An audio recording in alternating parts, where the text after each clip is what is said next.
यस्यांके च विभाति भूधर्षुता देवापगामस्तके भाले भालविधुर्गले च गरलं यशोरशिव्यालराट् सोऽयं भूतिविभूषणः शूरवरः सर्वाधिपा सर्वदा सर्वा सर्वगतः शिवः सस्निभः श्रीशङ्करः पातु माम्। ओम नमो भगवते वासुदेवाय नमः। ओम नमो भगवते वासुदेवाय नमः। देवियों सज्जनों, गोस्वामी तुलसीदास जी महाराज द्वारा विरचित श्री रामचरित मानस के बाल कांड में निहित कतिपय प्रसंग आपके समक्ष प्रस्तुत करने हेतु उपस्थित हूं। मर्यादा पुरुषोत्तम प्रभु श्री राम जनकपुरी में महाराज जनक द्वारा आयोजित स्वयंवर में भाग लेकर विजय श्री का वर्णन कर चुके हैं। वे अपनी शक्ति, अपनी अर्धांगिनी लक्ष्मी स्वरूपा माता सीता से विवाह के लिए जनकपुर में पधारे हैं। धनुष भंग की समाचार पर उस भोलेनाथ के विशाल एवं महान धनुष को तोड़ने वाले प्रभु श्री राम के प्रति परशुराम जी रोष व्यक्त करते हैं।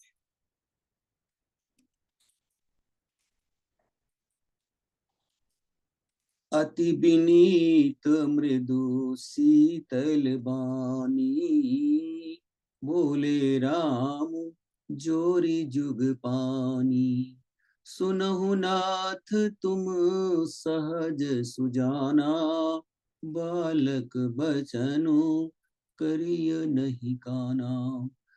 प्रभु श्री राम जी दोनों हाथ जोड़कर अत्यंत विनम्रता पूर्वक कोमल एवं शीतल वाणी में बोले, हे नाथ, आप क्रोध मत करिए, सुनिए। आप तो स्वभाव से ही ज्ञानी हैं। आप लक्ष्मण के जो अत्यंत छोटा बालक है, बुद्धिहीन है, विवेकहीन है, उसकी बातों पर ध्यान मत दीजिए, उसे अनसुना कर दीजिए। बर रे बालक एक स्वभाव इनहि न संत विदुषहि काऊ। तेहि नाही कछु काज बिगारा अपराधी मैं नाथ तुम्हारा। बर्रे और बालक का एक ही स्वभाव होता है, संतजन इन्हें कभी दोष नहीं देते। फिर उसने तो आपका कुछ काम भी नहीं बिगाड़ा है। हे नाथ, आपका अपराधी तो मैं हूं। को कृपा को बधु बधब गुसाई मोह पर करिय दास की नाई। कहिय बेगी जही विधि रिस जाई मुनि नायक सोई करम उपाई। अतः हे स्वामी, कृपा, क्रोधवध और बंधन जो कुछ भी करना हो, आप अपने दास की तरह अर्थात मुझे अपना दास समझकर मुझ पर कीजिए। यदि आप मुझे क्षमा करें अथवा क्रोध करें अथवा मेरा वध कर दें, किसी भी प्रकार की सजा पाने के लिए मैं सहज तैयार हूं। जिस प्रकार से शीघ्र आपका क्रोध दूर हो जाए, हे मुनिराज, बताइए, मैं वही उपाय करूं। कहा मुनि राम जाई रिस कैसे अजहु अनुज तव चितवयनैसे। यही के कंठ कुठारु न दीन्हा तो मैं काहा कोप करी कीन्हा। मुनि ने कहा, हे राम, क्रोध कैसे जाएगा? अब भी तेरा छोटा भाई टेढ़ा ही ताक रहा है। मुझे घूर रहा है, मुझे अपमानित कर रहा है। इसकी गर्दन पर मैंने कुठार न चलाया तो क्रोध करके मैंने किया ही क्या। गर्भ स्रवही अवनि परवनि, सुनि कठो कुठार गति घोर। परसु अक्षत देखो जियत बैरी भूप किशोर। मेरे जिस कुठार की घोर करनी सुनकर राजाओं की स्त्रियों के गर्भ गिर जाते, उसी फरसे के रहते मैं इस शत्रु राजपुत्र को जीवित देख रहा हूं। बहई न हाथो दहई रिस छाती, भा कुठार कुंठित नृप गाती।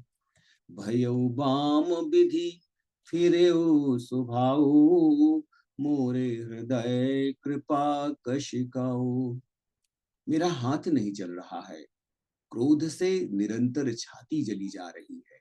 हाय, राजाओं का घातक यह कुठार भी कुंठित हो गया है, विधाता विपरीत हो गया, इससे मेरा स्वभाव बदल गया।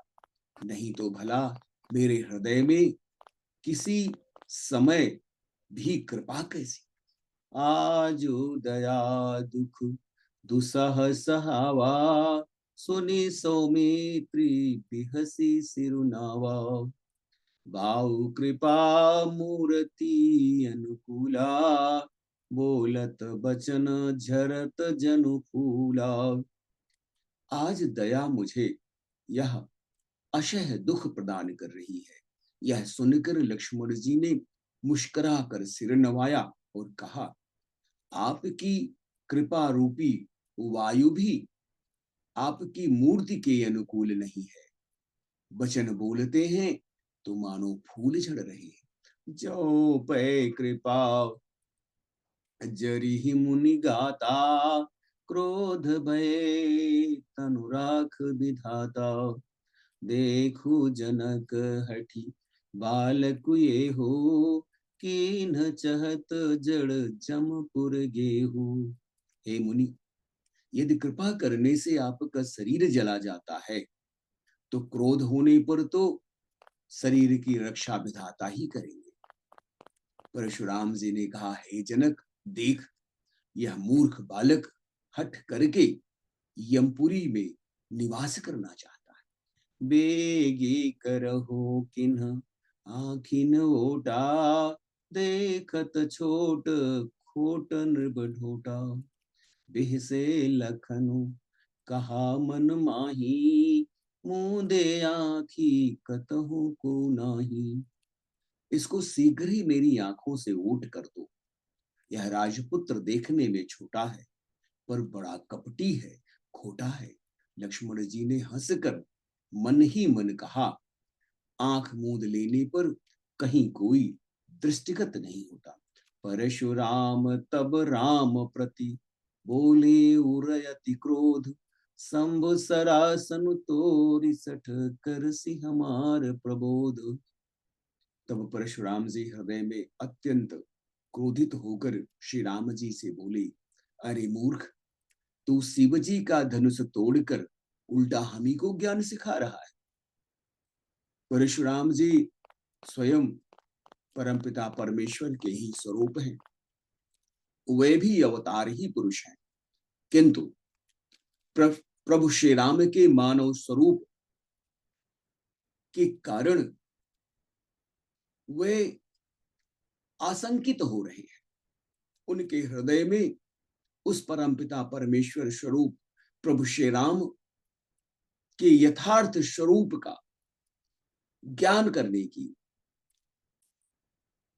प्रबल इच्छा है। वे उस स्वरूप को पहचानना चाहते हैं कि जिस श्री राम ने शिव धनुष को तोड़ा है, क्या वही परमपिता परमेश्वर स्वरूप श्री राम है अथवा अन्य कोई है। उस परीक्षा के लिए परशुराम जी श्री राम समेत लक्ष्मण जी को अनेकों कटु वचन कह रहे हैं।